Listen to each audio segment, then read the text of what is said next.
군인들이 예수를 끌고 브라디오니오니아는 뜰 안으로 들어가서 온 군대를 모으고 예수에게 자색 옷을 입히고 가시관을 엮어 씌우고 경례하여 이르되 유대인의 왕이여 평안할지어다 하고 갈대로 그의 머리를 치며 침을 뱉으며 꿇어 절하더라. 기롱을 다 한 후 자색 옷을 벗기고 도로 그의 옷을 입히고 십자가에 못 박으려고 끌고 나가리라.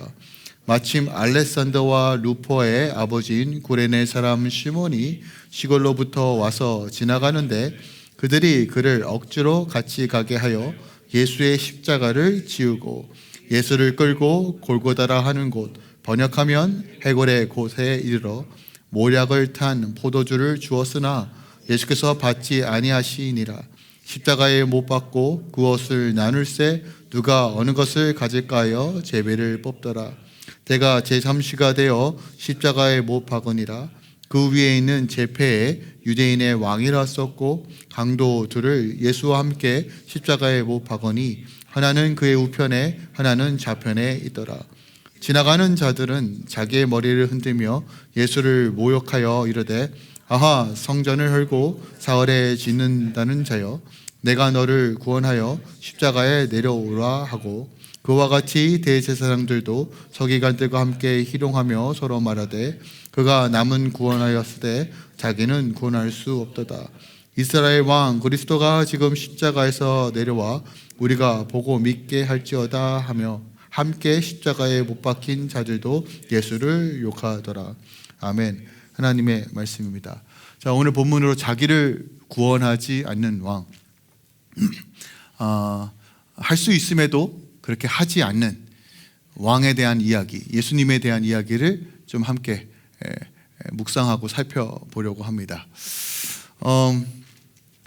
문화나 영화에서 자주 쓰는 표현 중에 하나가 드라마틱 아이러니라는 극적 아이러니라는 표현이 있습니다. 이게 뭐냐면 우리는 영화나 연극을 볼 때 전체를 그림에서 제3자의 입장에서 이 장면을 봅니다.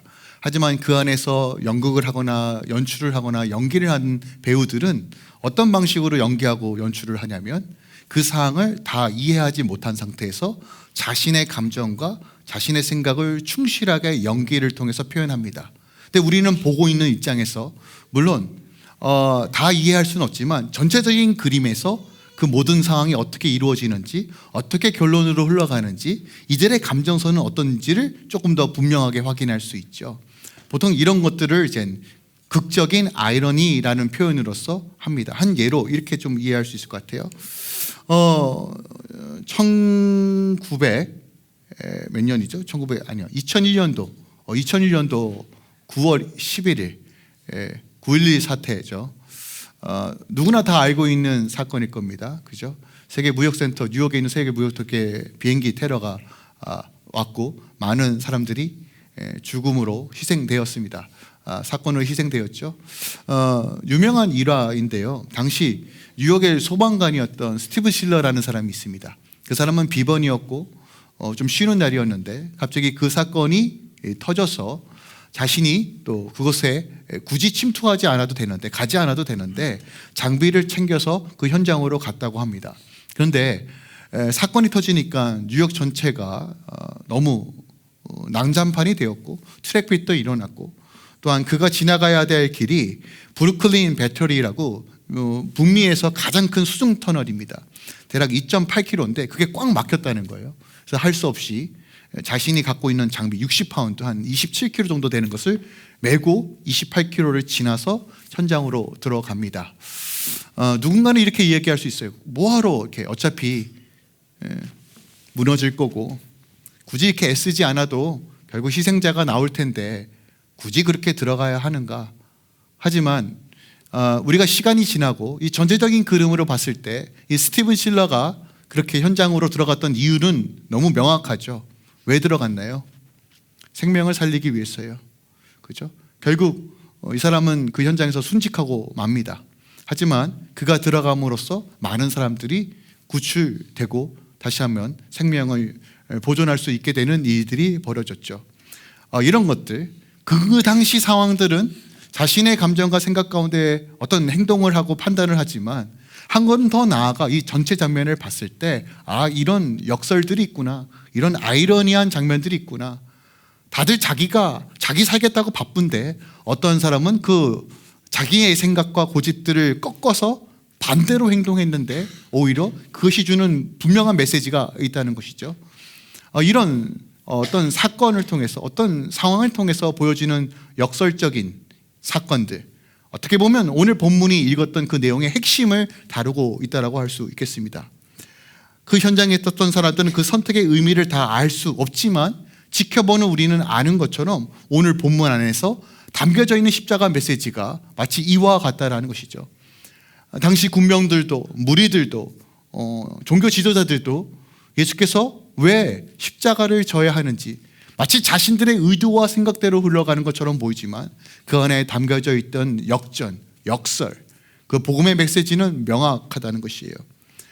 그리고 그 예수께서 십자가에 죽으셨던 이유는 우리는 이미 알고 있습니다. 그럼에도 불구하고 오늘 우리가 이 본문에 주목해야 되는 것은 뭐냐면 그냥 절기이기 때문에 우리가 이 말씀을 보는 것이 아니라 한 가지 질문으로부터 오늘 이 본문 말씀이 여러분 가운데 각인되어지기 원합니다. 뭐냐면 왜 주님은 스스로 자신을 구원하지 않았을까? 여러분, 할 수 있음에도 불구하고 안 한 것과 못하는 것은 완전히 다른 이야기입니다. 주님은 충분히 자기 자신을 구원할 수 있었음에도 불구하고 그렇게 하지 않은 이유가 뭐냐는 거예요. 오늘과 금요일을 통해서 이 큰 주제를 가지고 본문을 살펴볼 텐데 오늘 세 가지 장면이 나열됩니다. 그리고 이 세 가지 장면, 각각 장면마다 이 아이러니, 역설적인 내용들을 담고 있습니다. 오늘 복음이 무엇을 말하고 있는지, 특별하게 마가가 무엇을 담고 있는지를 함께 좀 깊이 살펴보기 원합니다. 오늘 본문의 내용은 너무나 핵심이기 때문에 특히 예수님께서 고난을 받으시고 그 고난주간 일주일과 부활절을 모두 담고 있습니다. 마태, 마가, 누가, 요한은 아주 자신의 관점으로 상세하게 담고 있는데 마가는 다른 복음서와 다르게 매우 독특한 방식으로 이 장면을 담고 있어요. 무엇이냐면 마가는 매우 거칠고 어두운 현실만 담고 있습니다. 예를 들어서 누가는요, 예수님께서 십자가 위에서 아버지 저들을 좀 불쌍히 여겨주세요 라고 하는 어떤 자비로움과 긍휼이 넘치는 예수님의 모습을 담고 있고, 또한 요한복음 같은 경우는 그럼에도 불구하고 이 모든 것들을 하나님의 아들이 통치하고 다스리는 관점에서 설명합니다. 근데 오늘 우리가 읽었던 이 마가복음은 굉장히 러프하고 어두우며 철저하게 모욕당하고 수치와 무기력하게 죽음을 향해 걸어가는 예수님에 대해서만 이야기합니다. 심지어 우리가 금요일날 살펴보겠지만 37절에 예수께서 큰 소리를 지르고 숨졌더라고 이 한 줄에 그냥 맞춰버립니다. 왜 그럴까요? 왜 그럴까요? 이유는 명확합니다. 왜냐하면 마가복음은 복음서 중에서 가장 먼저 쓰여진 책입니다. 어떻게 보면 신약 전서에서 가장 먼저 쓰여진 책이죠. 당시 마가복음을 읽었던 독자들은 종교적인 핍박, 어려움, 또 네로의 핍박, 여러 가지 고난과 어려움, 즉 예수를 믿는 것을 이게 의미가 무엇이지? 내가 왜 이렇게 핍박받아야 되지? 예수를 믿으면서 왜 이렇게 손해보아야 하지? 대체 내가 왜 이런 것까지 포기하면서까지 예수를 믿어야 할까라는 수많은 삶의 질문 가운데 있었다는 것이에요. 어떻게 보면 버림받고 수치를 당하고 예수를 믿는 게 무기력하고 배고플 수밖에 없는 그런 상황 가운데 마가는 의도적으로 예수님께서 우리와 같이 동일하게 철저하게 버림을 받고 그 고통을 통과하셨다는 것을 보여주는 거예요. 근데 역설적인 내용은 무엇입니까? 무기력해 보였던 예수가 부활을 통해서 제시된 복음은 뭐냐는 거예요. 이것을 가장 적나라하고 명확하게 설명하기 위해서 가장 어떻게 보면 거칠고 어두운 현실을 묘사하는 방식으로 기술하였다는 것이에요. 그리고 마가가 말했던 이 복음의 핵심 메시지는 여전히 우리에게도 유효하다는 겁니다. 자기 스스로를 구원하기 위해서 애쓰는 이 시대의 현상, 어떻게든 돈을 벌어야 되고 어떻게든 건강해야 되고 어떻게든 책임져야 되고 어떻게든 잘 나가야 될 것 같은 이런 상황 속에서 시대적 압박과 상황 가운데 너 스스로를 구원해보라 라고 하는 이 시대적 물음 속에서 우리는 어떻게 살아야 할 것인가 예수님께서 우리에게 가르쳐주고 있다는 것이에요. 스스로 구원할 수 있음에도 그 능력을 포기하시고 무기력한 십자가의 죽음을 선택하신 왕이 주는 메시지가 무엇인지 오늘 세 가지 장면을 통해서 그 안에 담겨져 있는 역설, 드라마틱한 이 아이러니, 드라마틱한 이 역설이 무엇인지, 그 안에 담겨져 있는 복음이 무엇인지를 함께 살펴보겠습니다. 첫 번째 장면입니다.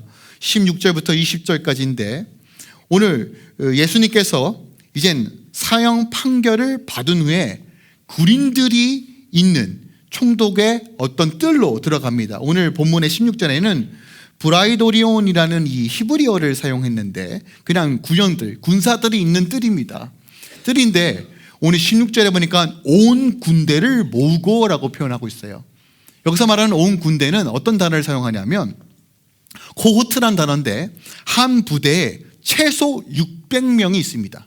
그러니까 600명이 있는 군대에 예수님을 데려간 거예요. 그리고 오늘 우리가 읽고 있는 것처럼 아주 가혹하고 가학적인 어떤 희극, 아주 슬픈 어떤 연극을 연출시킵니다. 600명이 뺑 돌로 앉아서 예수님 하나를 세우고 조롱하고 핍박하면서 연극을 시키는 거예요. 어떤 연극이에요? 죄수 중에 죄수시며 지금 가장 무기력하고 초라한 예수님을 마치 왕으로 꾸며서 조롱하고 있습니다. 세 가지 어떤 물품이 등장하는데 첫 번째 자색옷, 두 번째 면류관, 세 번째 갈대로 만든 홀, 이 세 가지를 예수님께 주어지고 조롱하고 아주 그냥 뭐라고 해야 될까? 비아냥거리며 수치와 모욕을 주고 있습니다. 혹시 여러분들 어떤 불특정 다수와 혹은 가까운 사람들로부터 따돌림을 당해 보신 적 있으십니까? 그 고통을 겪어본 분들은 좀 알 거예요. 이 분노, 수치, 어찌할 수 없는 그런 상황들, 모욕감, 삶의 의미, 이런 모든 것들이 꺾이고 있는 순간인데 여러분 600명이 뺑 둘러 앉아서 조롱거리로 삼고 있다는 것이에요. 특별하게 예수님께 자주색 옷을 입혔다고 말합니다. 지금이야 뭐 자주색 옷이 너무나 흔하지만 그 당시 자주색 옷의 그 색감을 내기 위해서 여러분 그 바다 달팽이를 수만 마리를 잡아서 채출해낸 그 자주색으로만 그 옷을 만들었다고 해요. 그러니까 금보다 귀한 색깔이 자주색입니다. 그래서 네로 황제는 특별하게 이 자주색은 나만 입을 수 있어 라고 할 정도로 법을 만들 정도로 자주색은 왕권, 권위를 상징합니다. 근데 허름하고 볼품없는 낡은 자색과 비슷한 헝겊을 예수님께 들고 너 왕이야, 아유 이게 보잘것없어 조롱하고 있는 것이에요. 또한 가시덩쿨을 만들어서 머리에 씌웁니다. 그 가시에 예수님의 머리가 찢기고 머리부터 피가 범벅이 되고 있습니다. 그리고 왕권을 상징하는 훌 대신 연약한 갈대를 쥐어쥐고 그것을 빼앗아 예수님을 때리고 있습니다. 침뱉음을 하고 있습니다. 모욕을 주고 있어요.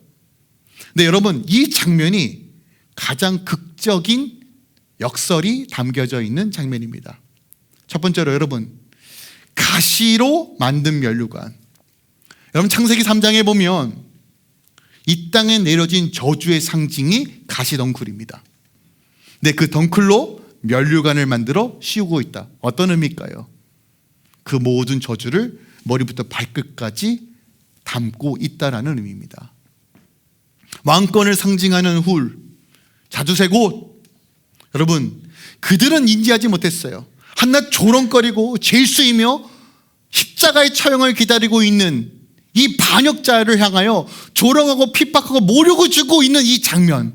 하지만 한 걸음 떼어서 하나님의 관점에서 보면 지금 정확하게 온 우주를 통치하시는 만왕의 왕의 대관식이 벌어지고 있다는 거예요. 여러분 왕의 대관식은 화려해야 합니다.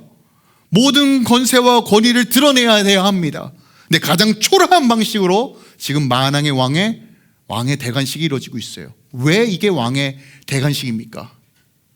그 초라한 그 연극과 연출 가운데서 진정한 왕이 십자가를 통해서 이제는 온 우주의 구원자로 등극하는 그 상황이 지금 이루어지고 있는 것이에요. 이 장면을 시편 22편은 이렇게 예언합니다.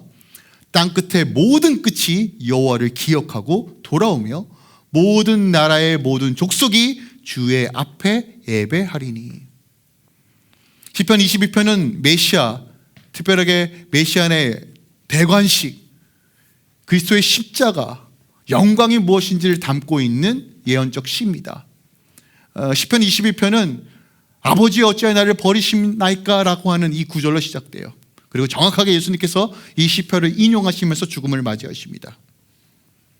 특이한 것은 이 왕의 대관식에서 예수님께서 취하셨던 행동입니다. 억울하죠. 여러분, 누군가가 갑자기 여러분의 뺨때기를 때린다고 생각해 보십시오. 화가 막 나지 않을까요? 이건 뭐 하는 거지? 내가 좀 힘이 있고 좀 운동 좀 했으면, 그죠? 뭔가 자기 방어라고 해서 치기도 하고, 그죠? 평상시에 안 하던 욕도 좀 할 겁니다. 이런 이 더블 칼라 같은 것들 뭐면서, 그죠? 우리 인간이 그렇잖아요.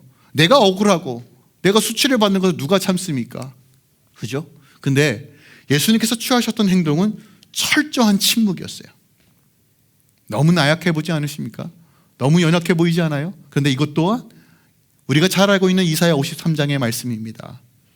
53장 7절이죠. 그가 곤욕을 당하여 괴로울 때도 그의 입을 열지 아니하였으며 마치 도살장으로 끌려가는 어린 양과 털 깎는 자 앞에서 잠잠한 양같이 그의 입을 열지 아니하였도다.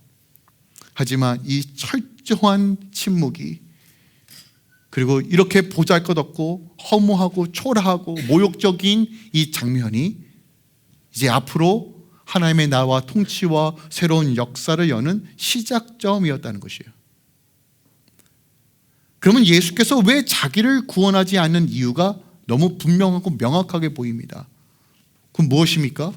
이 거룩한 침묵과 인내야말로 폭력과 억압과 힘의 논리로 통치하려고 하는 이 세상에서 자신을 희생하며 백성을 살리는 진정한 왕의 통치가 무엇인지를 보여주고 계신 거예요.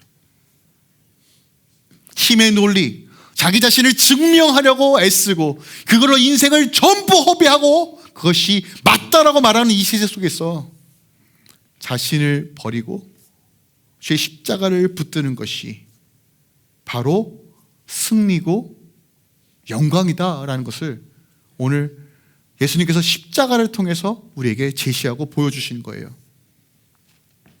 그리고 이 장면은 여전히 우리에게 질문을 합니다. 나는 어떤 방식으로 주님을 생각하는가? 어떤 화려하고 나를 당장 구원해 줄 것 같은 그 구원자로만 보고 있는가? 아니면 내가 필요할 때 선택적으로 주님을 왕이라 선택하고 믿고 있는가? 겉보기에는 무능력해 보이고 아무 힘도 쓸 수 없을 것 같은 예수님을 나의 구주요 왕으로 믿을 용기가 지금 나에게 있는가? 주님을 부끄러워하지 않을 결단이 내 안에 있는가? 여러분, 그리스도인이 뭘까요? 복음을 믿는다는 건 다른 말로 복음을 부끄러워하지 않는 겁니다. 여러분, 복음을 제대로 아는 사람은 그 복음에 대한 수많은 충돌이 일어날 수밖에 없어요.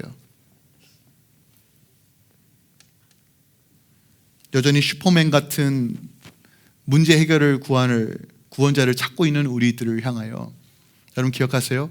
때론 침묵 같은 과정을 통과해야지만 내 수치가 드러나고 모욕이 드러나는 그 순간이 통과되어서 비록 내가 깨어지는 그 과정들이 이루어질 수 있지만 내가 예수를 붙잡고 예수의 길을 따라갔을 때 내 삶 가운데 놀라운 역전들이 일어난다는 거, 오늘 주님께서 몸소 보여주고 계신다는 것이에요. 이것이 오늘 우리에게 보여주는 첫 번째 역설적인 장면입니다. 두 번째, 마가는 생뚱맞게 하나의 인물에 집중합니다. 이런 과정 속에서 이제 드디어 예수님께서 십자가를 지시러 골고다 언덕으로 가십니다. 여러분 생각해 보세요. 이 사건은 목요일부터 일어난 사건이에요. 제자들에게 예수님 우리 어디서 밥 먹어요? 어디서 유월절 보내요? 그 사건부터 여러분 예수님 한숨도 안 자고 계세요. 보이시죠?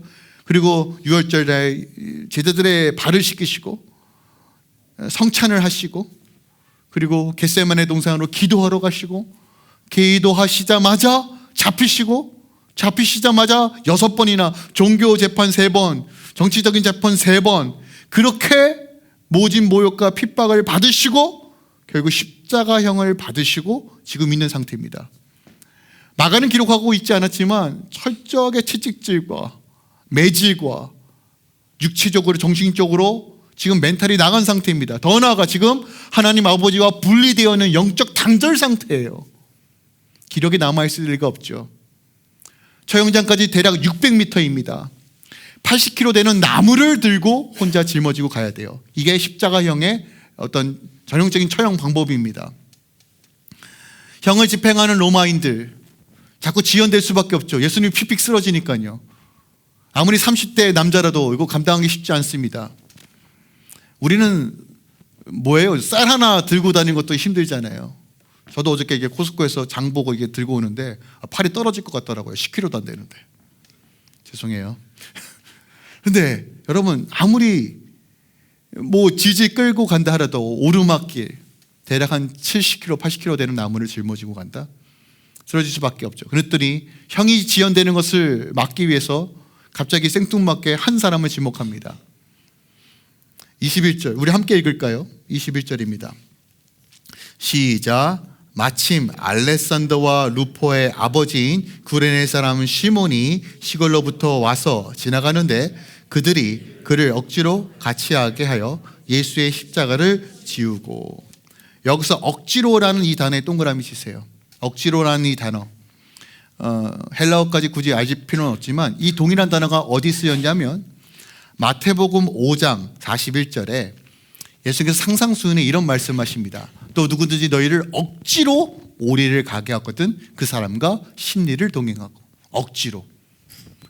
이 문맥상 예수님께서 뭘 말씀하시는 것 같아요? 누군가 너의 도움이 필요하면 뭐 하라는 거예요? 억지로예요. 자원해서가 아니라 억지로 하게 할 때 어떻게 하라는 거예요? 그것만 하라는 거예요? 아니면 더 하라는 거예요? 왜 더 하라고 할까요? 더하면 무슨 일이 벌어져요? 반드시 손해가 있습니다. 그죠? 당신이 자신의 재산과 시간과 재정이 손해볼 수밖에 없는 상황인데 주님께서 그걸 하시라는 거예요. 왜 그럴까요?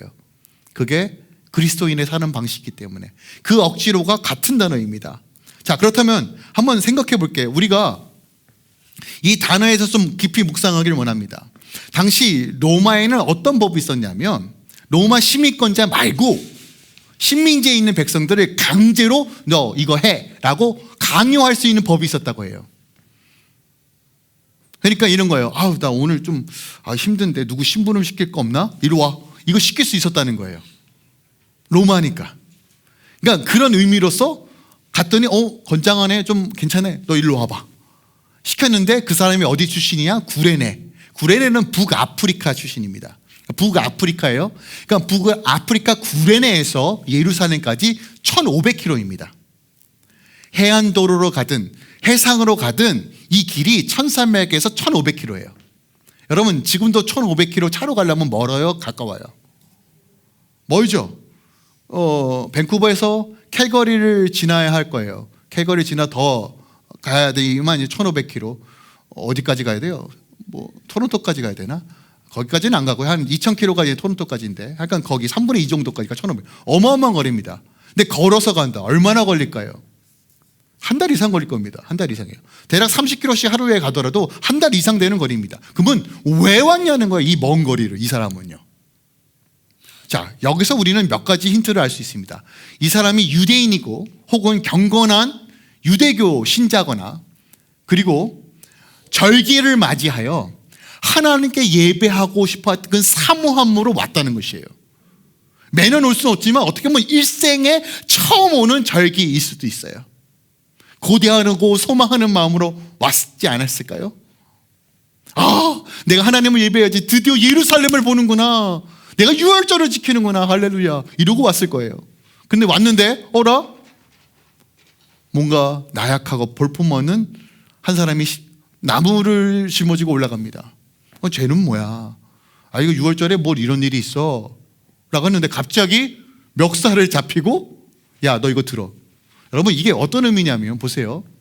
6월절을 지키기 위해서 중요한 개념이 있습니다. 바로 이제 정결이에요. 정결. 유대인들은 율법에 의하면 피를 만지면 안 됩니다. 죄인을 어떤 병든 것을 건드려서도 안 돼요. 그러면 무슨 의미냐면 내가 저주를 받았기 때문에 저주받은 상태에서 절기를 지킬 수 없습니다. 그러면 1500km를 거쳐서 생고생해서 왔던 의미가 지금은 산상조각 나는 거예요.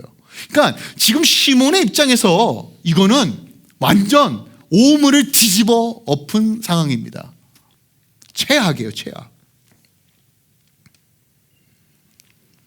그런데 한번 생각해 봅시다. 원래는 예수님께서 비틀비틀거리고 쓰러지기 일보 직전일 때 이 십자가를 같이 져야 될 사람은 누구였나요? 제자들이었어요. 제자들이었어요. 예수님 누누하게 말씀하셨습니다. 십자가를 지고 가야 된다. 아마도 베드로여야 했을 거예요. 또 하나, 여러분 야고보와 요한이 성만찬 때 주님, 저는 주님의 오른편에 앉고 싶어요, 왼편에 앉고 싶어요 그랬단 말이에요. 양옆에 있던 강도는 누구여야 합니까, 여러분? 야고보와 요한이어야 했어요. 근데 얘네들 다 어디 갔습니까? 다 도망갔어요. 정작 주님 끝까지 가겠습니다라고 호언장담하고 주님을 예배한다라고 선포했던 그들은 지금 현장에 없습니다. 아니, 현장에서 들키지 않기 위해서 발악하고 있습니다. 그런데 지금 정말 이름조차 낯선 아프리카 출신 나그네 디아스포라 유대인 시몬이 지금 오히려 예수님의 십자가를 지고 가고 있습니다. 누가복음은 이렇게 표현합니다. 누가복음 23장 26절에 시몬에게 십자가를 지워 예수의 뒤를 따르게 하더라. 누가 십자가를 따라간다고요? 시몬이요. 시몬이요. 강제로. 여러분, 이게 왜 놀랍냐면요, 여러분 성경에는 사람의 이름을 그렇게 쉽게 기록하지 않습니다. 오늘 이 시몬이 누구의 아빠라고 기록하냐면 알렉산더와 루포의 아버지래요. 아들까지 기록하고 있어요. 왜 그럴까요? 초대교회 때 이 인물이 누군지 다 알고 있었다는 거예요. 여러분, 이 알렉산더와 루포, 이 시몬, 이 이야기가 또 어디에 기록되어 있냐면 로마서에 기록되어 있습니다. 로마서에 보면요, 바울이 이렇게 이야기합니다. 나의 아버지다, 나의 어머니다. 루포와 그의 어머니는 나의 어머니다라는 표현이 있습니다. 로마서 16장이에요. 여러분, 우리가 이런 구절들을 통해서 뭘 알 수 있을까요? 시몬은 정말 자신이 불행하다, 저주를 받았다라고 생각했을지도 몰라요. 예수님의 피가 땀이 묻어있는 그 나무를 본인이 지고 가면서 오늘 재수 없네, 망했네. 그런데 그런 모든 과정 속에서 십자가에 달려 돌아가시는 모든 장면들을 목도했을 겁니다. 예수님의 마지막 그 말들을 들었을 겁니다. 그리고 예수님의 부활의 소식을 들었을 겁니다. 그리고 그분이 참된 왕이라는 것을 깨달았을 겁니다. 그리고 로마 교회에 영향력 있는 자로 세워졌다는 것이에요. 여러분, 우리 인생에도 내가 원치 않는 십자가가 있습니다. 아닌가요? 원치 않는 질병, 원치 않는 문제, 원치 않는 관계, 원치 않는 깨어짐, 의도치 않고 생각지 못했던 내 계획과 틀어졌는데 이건 아니지 않습니까, 하나님? 억지로 지는 십자가들이 분명히 있습니다. 여러분, 우리가 자원해서 십자가 지면 얼마나 좋겠어요. 근데 하나님께서는 때론 억지로 십자가를 지게 하십니다. 왜요? 왜일까요? 그때는 몰라요. 하지만 여기 안에 분명한 역설적 메시지가 있습니다. 오늘 시몬이 비록 억지로 십자가를 졌지만 그의 가문은 하나님의 복의 통로가 됩니다. 하나님의 역사의 산 증인으로서 살게 됩니다. 우리가 십자가에게 러프하고 협착하고 좁은 길처럼 보입니다. 초라하고 보잘것없이 보입니다. 그러나 여러분 기억하세요. 하나님은 억지로 진 그 십자가를 통해서 여러분의 삶을 새롭게 하십니다. 다듬으십니다. 그러므로 여러분, 이 믿음의 관점으로 우리가 살아가는 것이 십자가를 바라본 삶이며 주님께서 다 이루셨다라고 하는 그 말씀 안에 담겨져 있는 비밀입니다. 내가 원하지 않은 고난과 책임을 허락할 때, 외로움과 강제된 그 십자가 앞에 우리의 어깨가 짓눌릴 때 여러분, 피하는 것이 아니라 오늘 이 상을 통해서 역정케 하시고 새롭게 하신 하나님을 기대하며 나아가야 한다는 것, 오늘 이것이 시몬을 통해서 우리에게 말씀하고 있는 복음의 메시지입니다. 그리고 이것이 예수께서 자신을 구원하지 않고 십자가로 걸어갈 수밖에 없었던 이유라고 우리에게 설명합니다. 또한 세 번째 장면입니다. 22절부터 32절까지인데요. 이젠 주님께서 제3시, 6시라고 되어 있죠. 6시. 제3시. 여러분, 히브리 시간에서 6을 더하면 우리가 알고 있는 시간이 됩니다. 제3시니까 예수님께서 이제 9시에 십자가에 못 박히세요. 박히시는데 오늘 본문에 보니까 몰약을 탄 포도주를 주었으나 예수께서 받지 아니하시다라고 기록하고 있어요. 여러분, 몰약에 탄 포도주는 이런 거 약간 마취제입니다. 진통제 같은 역할을 해요. 여러분, 이렇게 생각할 수 있지 않아요? 어차피 주님 죽으러 갈 건데 조금은 덜 괴로우면 되지 않나. 어차피 죽을 건데 주님 왜 조금 살짝 요령해도 되잖아요. 조금 이 정도는 어느 정도 이게 타협이 되잖아요. 그렇죠? 결과 어차피 죽으실 건데 왜 굳이 이것까지 안 마시냐는 거예요. 왜 조그만한 자비도 본인에게 허락하지 않냐는 거예요. 그 작은 구원조차 왜 거부하셨냐는 거예요. 여러분, 이걸 우리가 좀 집중했으면 좋겠어요. 한 방울의 고통도 허락하지 않고 의식을 잃지 않은 채 온전하게 이것을 감당해야 할 이유가 뭐냐는 것이에요. 우리는 적당히 타협합니다. 그죠? 근데 주님은 그렇게 하지 않으셨어요. 가장 초라하고 모욕적이에요. 그리고 이 모든 것들, 고통을 다 감내하셨어요. 여러분, 이게 바로 자기 포기의 절정이라는 거예요. 그러면 우리는 질문해야 됩니다. 왜 굳이 그렇게까지 하셨냐는 거예요. 자기를 구원하지 않는 왕, 왜 이런 작은 것까지도 본인을 위해서 허락하지 않으셨냐는 것이에요. 오늘 본문에 보았더니 과관입니다. 예수님의 옷을 찢고 나눠 갖기 시작합니다. 사람들이 조롱하기 시작합니다. 십자가 위에는 제패가 달려있는데 유대인의 왕, 헬라어, 라틴어, 히브리어로 다 적혀 있습니다. 누구나 다 볼 수 있는 언어로. 이 장면을 통해서 우리는 무엇을 봐야 할까요? 또한 세 종류의 사람들이 예수님을 비난합니다. 먼저 지나가는 사람들이 조롱합니다. 성전을 헐고 사흘 만에 지을 자여. 야, 너 자신을 구원해봐라. 꼴 볼 좋다. 모욕을 줍니다. 대제사장들이 와서 또 조롱합니다. 로마 군인들이 조롱합니다. 그 핵심이 뭡니까? 오늘 30절, 31절에 보니까 내가 너를 구원하여 십자가에서 내려오라 하고, 그와 같이 대제사장도 서기관도 함께 희롱하며 서로 말하되 그가 남은 구원하였을 때 자기는 구원할 수 없도다.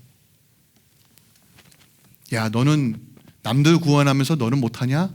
여러분, 이것만큼 치욕스러운 게 뭐가 있어요? 근데 저는 오늘날 세상 사람들이 교회에게 향한 비난이 이거라고 생각합니다. 야, 너나 잘하세요. 교회를 향해. 야, 무슨 니네들이 구원을 말해. 니네들이 무슨 진리를 말해. 너네나 잘해라. 여러분, 이 비아냥 가운데 지금 현재 교회가 있지 않습니까? 세상 사람들이 우리를 향해 야, 너부터 좀 구원해. 선교하지 말고 너부터 좀 구원해. 신앙 그 종교 생활하지 말고 너부터 구원해. 먹고 사는 문제가 더 심각해. 무슨 그의 나라와 그의 의야 어처구니가 없네. 여러분, 이런 수많은 공격 가운데, 압박 가운데 있는 것이 현실이라는 거예요. 그리고 세상은 스스로를 구원케 하기 위한 수단과 방법을 가리지 않고 제시합니다. AI 시대, 함차도 모르는 시대에 이렇게 준비해야 합니다. 이렇게 준비해야 합니다. 이렇게 준비합니다. 스스로를 구원해보라고 하는 이런 수많은 압박 속에서 십자가는 대체 무엇을 말하고 있냐는 것이에요. 주님은 할 수 있음에도 불구하고 자신을 구원하지 않는 것, 왜 이를 선택하셨는가? 그 이유가 히브리서 2장에 너무 분명하게 기록하고 있습니다. 제가 2주 전에 히브리서 2장을 강의했었는데 다 다룰 수는 없고, 히브리서는 예수님께서 왜 이 땅에 오셨는지를 6가지를 설명하는데, 첫 번째가 뭐냐면 그가 영광을 받기 위해서라고 말하지 않고 죽기 위해서라고 말합니다. 여러분, 이게 너무 이상하지 않아요? 하나님이 할 수 없는 게 있습니다. 다 하실 수 있는데요, 여러분, 우리 하나님 다 하실 수 있어요. 전능하신 하나님, 없는 것을 있게 하시고요, 무한한 능력을 가지고 계신 분이 절대로 할 수 없는 게 있습니다. 그게 뭔지 아십니까? 죽는 거예요. 생명의 근원신 하나님은 절대로 죽을 수 없어요. 그런데 하나님이 죽는 방법이 딱 하나 있습니다. 그게 뭘까요? 인간이 되는 거예요. 그럼 인간의 모습으로 모셔서, 야, 나 왔어 얘들아 라고, 나 신이야, 나 워십해야지, 충분히 그렇게 하실 수 있어요. 여러분, 이 장면 가운데서 주님이 이제 좀 된 것 같아, 이제 십자가에서 내려놓고 한번 나를 구원해 봐야지 라고 만약에 드러났으면 예수 그리스도의 신성은 분명하게 드러났을 거예요. 야, 진짜다. 그러나 여러분 기억하세요? 우리에겐 아무 일도 일어나지 않아요. 우린 여전히 멸망으로 갔을 겁니다.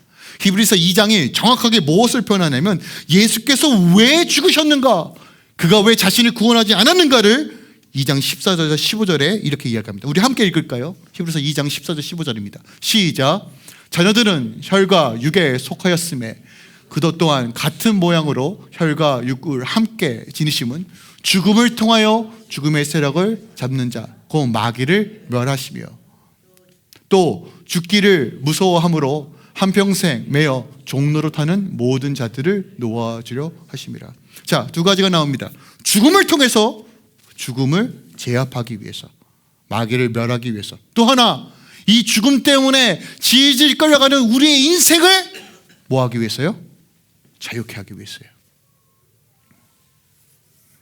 여러분, 죽음을 통해서 죽음을 제압하시기 위하여,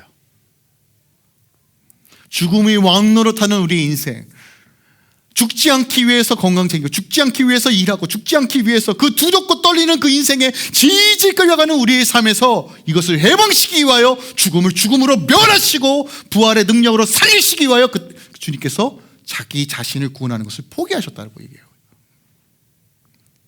이게 우리의 왕이고 이게 우리 주 예수 그리스도라고 성경은 우리에게 제시하고 있는 거예요. 그래서 내가 다 이루었다. 더 이상 죽음은 두려움의 존재가 아니라, 더 이상 죽음이 왕노릇하는 인생이 끝나고 생명이 왕노릇 사는 삶이 시작됐다는 거예요. 그래서 여러분, 고린도 후서에 이렇게 표현합니다. 생명이 죽음을 먹었다, 생명이 죽음을 이겼다라고 표현하는 거예요. 여러분, 죽음이 생명을 먹는다고 생각해요. 우린 나이 들면 약해 빠지고 죽음이 가까이 왔구나, 생명이 줄어드는구나, 어떡해. 아니요, 여러분, 이것이 세상이 주는 거짓말이에요. 여러분, 생명이 죽음을 먹는 거예요. 근데 생명의 근원이 누구세요? 예수님이세요. 그래서 예수를 소유한 자는 영생하는 거예요. 여러분의 죽음의 순간이 찰나일 겁니다. 눈 깜빡 뜨는 순간도 안 될 거예요. 여러분, 죽음이 어떻게 그 죽음 어떻게 두려워. 여러분, 예수 믿는 사람 생명이 있기 때문에, 왕노릇하기 때문에 여러분의 육신이 끝나도 눈 깜빡하면 어머, 예수님 여기 계셨네 이럴 거예요. 두려워하지 마세요.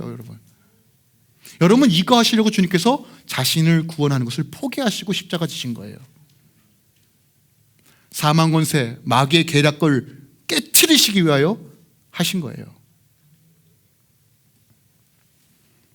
그러므로 여러분, 내 스스로가 구원을 이루려고 하는 방식을 내려놓으셔야 돼요. 세상은 여전히 힘의 논리로 내 스스로를 구원해야 된다, 더 많이 누려야 된다, 더 많이 가져야 된다 라고 말하는 이 시대 속에서 예수께서 십자가를 지시고 가는 방식이 여러분 회복이라고요. 그게 능력이라고 말하고 있어요.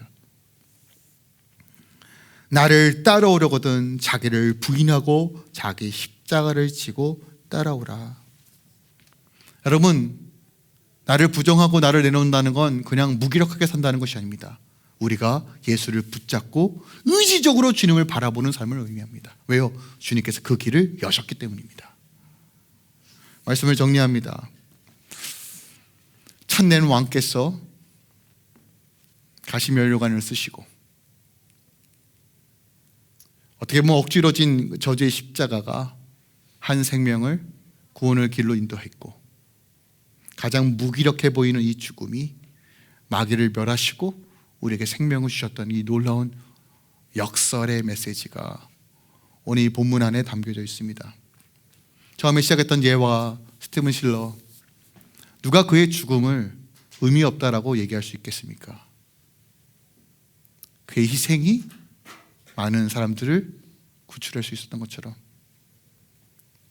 죽어야 사는 삶, 이것이 복음의 비밀이고 그것이 우리가 붙잡아야 될 메시지입니다.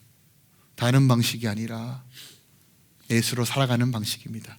이런 삶이, 이 거룩한 역설의 기적들이 여러분 삶 가운데 이루어지고 여러분의 묶였고 깨어졌던, 여러분을 두렵게 하고 끌고 갔던 그 모든 것들이 완전히 예수 그리스도의 복음의 능력으로 새롭게 되는 일들이 시작되었다는 것을 기억하고, 이번 한 주 여러분 삶 가운데 예수님의 고난을 넘어 부활을 소망하며 걸어가길 소망합니다. 여러분, 우리는 끝을 아는 자예요. 이미 예수께서 승리를 하셨고 승리를 우리에게 주어줬습니다. 여러분, 그것을 기억하고 함께 주를 따라 믿음으로 걸어갑시다. 할렐루야.